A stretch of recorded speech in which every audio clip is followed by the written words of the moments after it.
India was welcoming the President of Russia, Vladimir Putin. This was not just a formal meeting, but a meeting between long-standing partners like Prime Minister Narendra Modi and Putin, who have strengthened India-Russia relations for many years.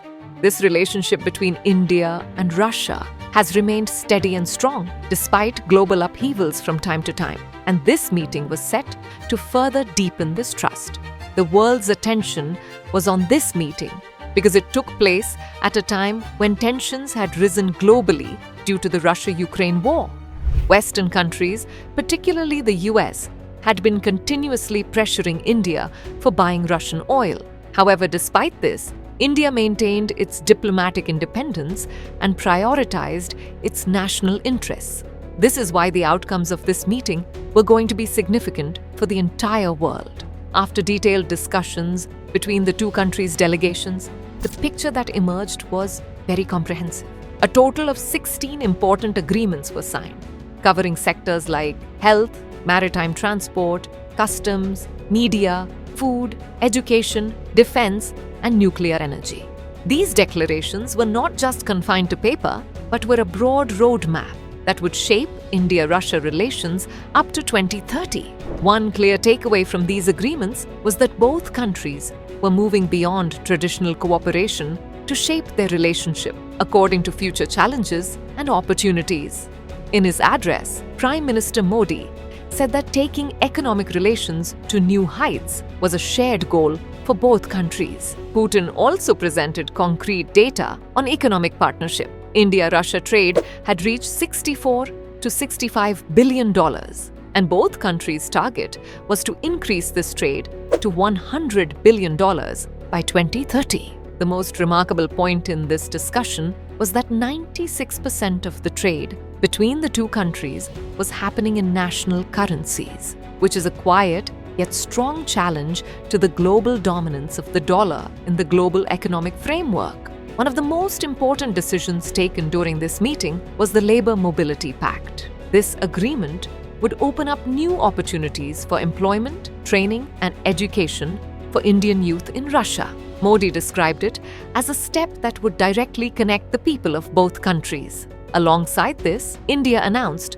the provision of a 30-day free e-tourist visa to Russian citizens, an initiative aimed at infusing new energy into cultural and human relations. Defense cooperation has always been the cornerstone of India-Russia relations. Putin reminded that Russia had been a key partner in modernizing India's military for the past 50 years. Although no new announcements were made on major platforms like the S-400 or Su-57, a decision was taken that was even more significant. Both countries decided to jointly manufacture spare parts and components for defense equipment in India, using Russian technology under the Make in India initiative. This would not only increase defense production in India, but also create the potential for exports to third countries, moving India towards becoming an emerging global defense manufacturing hub. There was also a serious discussion on the changing nature of terrorism. Today, threats come not only from weapons, but also from the misuse of new technologies like social media, digital payment systems, crypto funding, and drones, making modern terrorism more complex. Both countries expressed their commitment to tackling this challenge together. Nuclear energy cooperation was also a key part of these discussions. The Kudankulam nuclear project is progressing rapidly, and India will soon finalize its second nuclear site. Cooperation in non-power nuclear applications and high-tech atomic research will also increase. Both countries have decided to work together on critical minerals, which are essential for industries like semiconductor manufacturing and are crucial for India's technology self-sufficiency. Significant progress was also made in the field of connectivity. Modi stated that work would progress rapidly on the INSTC, Northern Sea Route, and Chennai-Vladivostok Maritime Corridor.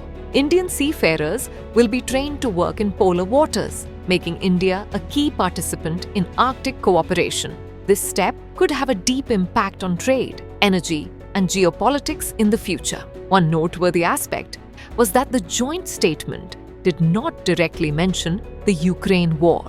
This was a clear sign of India's balanced diplomacy, one in which India maintains its friendship while strongly preserving its independent and multi-option foreign policy. At the end of the meeting, when Prime Minister Modi said India-Russia friendship has stood the test of time, Putin's slight smile seemed to convey the same message, that this meeting was not just an event for a day, but a moment laying the foundation for the partnership of the coming decade, a decade in which India and Russia would together identify new opportunities, face new challenges, and shape new options and arrangements in a changing global landscape.